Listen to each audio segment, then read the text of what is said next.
So yo, let's go guys, welcome back for today's video.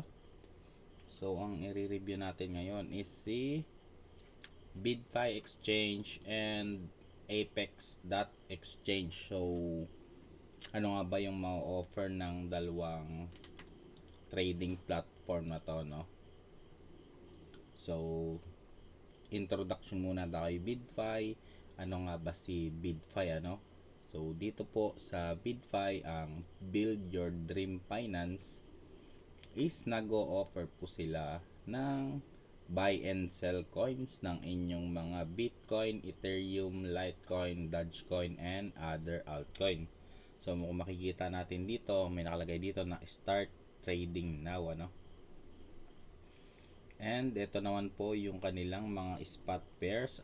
BidFi offers 400 plus spot trading pair, ano? And sa USDTM naman, marami din. And CoinM, and also BidFi offers leverage token. Ito like example, AAV 3L means 3 times long, ano? Pero para lang din siyang spot, pero meron siyang leverage. Ang maganda naman nun is wala siyang liquidation, like for example sa spot, di ba? Kikita lang tayo kapag pataas. So pwede dito kahit pababa, which is ang bibilhin natin is yung AAV 3S, which mean 3 leverage short. Para ano lang talaga siya, may leverage siya pero siya is nasa spot na walang liquidation, ano? Yun naman yung maganda doon. And sabi dito, mabilis lang pong mag-register kay BidFi. Ang sabi dito, get your first coin in 30 seconds. So napakadali lang, ano? So magke-create lang tayo ng BidFi account, buy coin gamit ang ating credit card or bank transfer, and marami pang ibang other option. And maganda pa dito, makakakuha tayo ng mystery box and more rewards ang pwede nating makuha dito sa BidFi. And sabi dito, why choose us?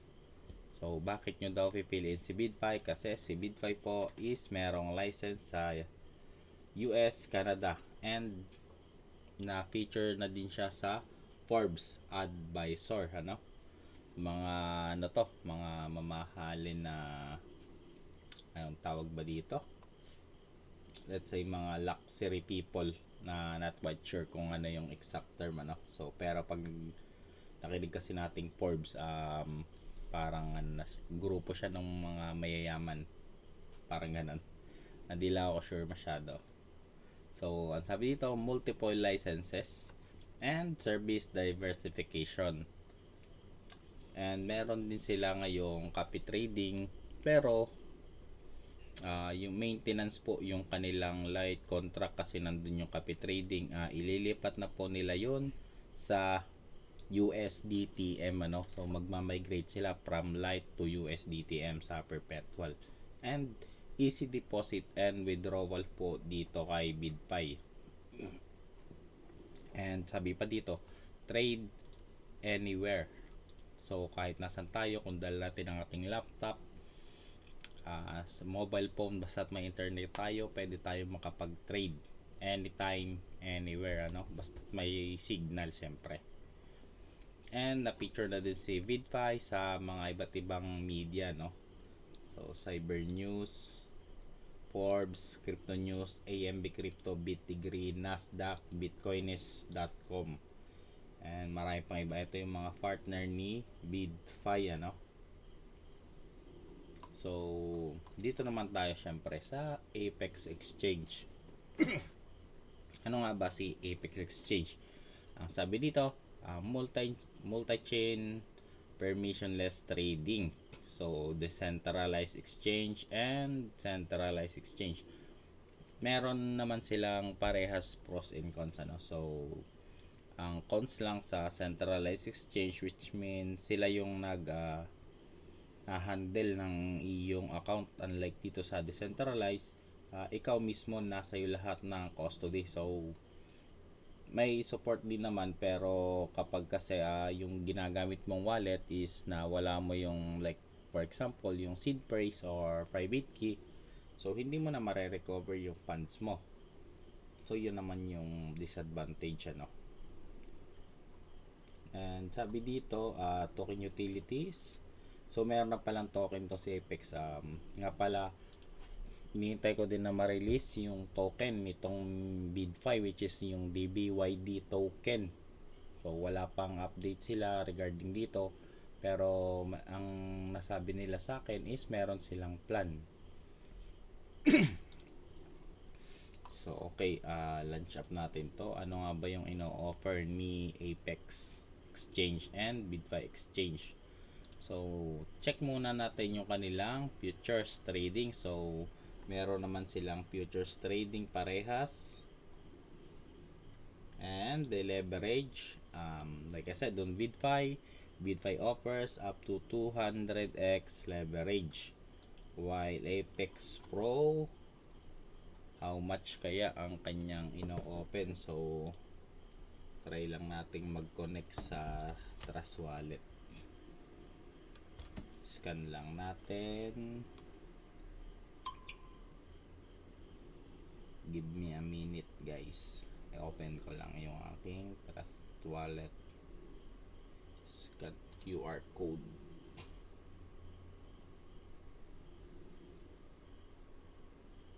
So connect. Nakakonect na tayo. Ba tayo mag-connect? Yung connection. Ulit nga natin. Retry. Wallet. Ito kasi yung yan. Send request. And sign lang natin.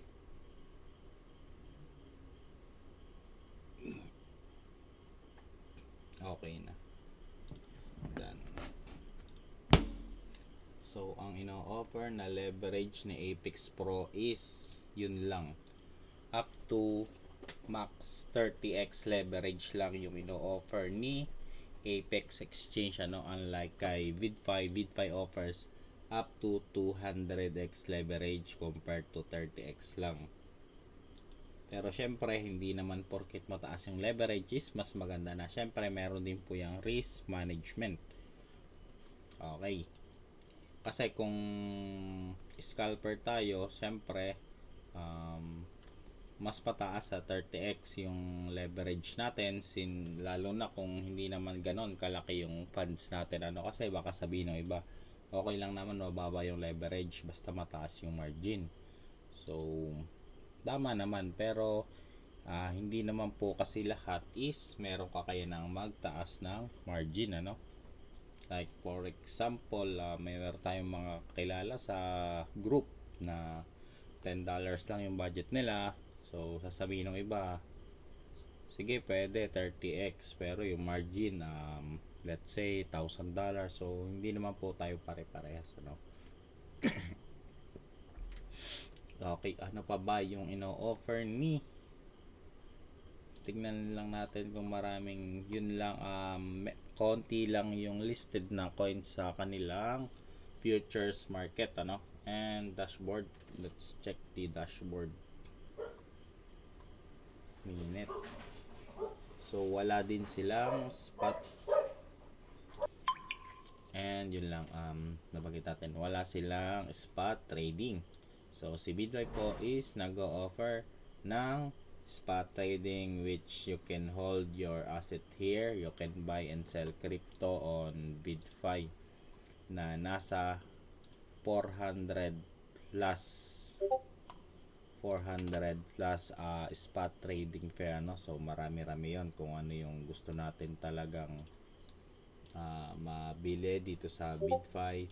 Lipat nga natin sa trading view para ma-move lang natin yung chart ng maayos-ayos.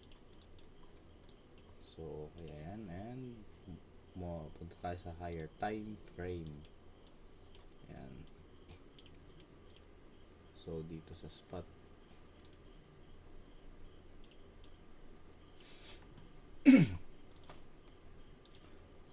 so gaya po ng ating nabanggit, VidFi offer 400 plus spot trading pair. So, tayo po ang mamimili kung ano po yung ating gustong bilhin na coins or token. Nakakategorize na po siya dito like meme coin, Metaverse, Web3, GameFi, Layer 2, Hong Kong Concept, DeFi Storage, Gray, Polkadot, and many more. Hindi na natin babanggitin isa-isa, no?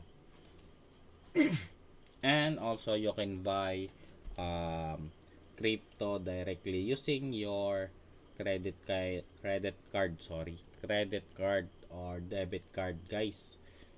Visa, Mastercard, and SEPA transfer. Meron din silang Apple Pay and Google Pay via Mercurio, Alchemy Pay.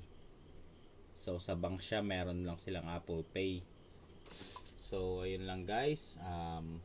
Hope you learned something on this video, and thank you for watching my video again. Happy trading. Let's go.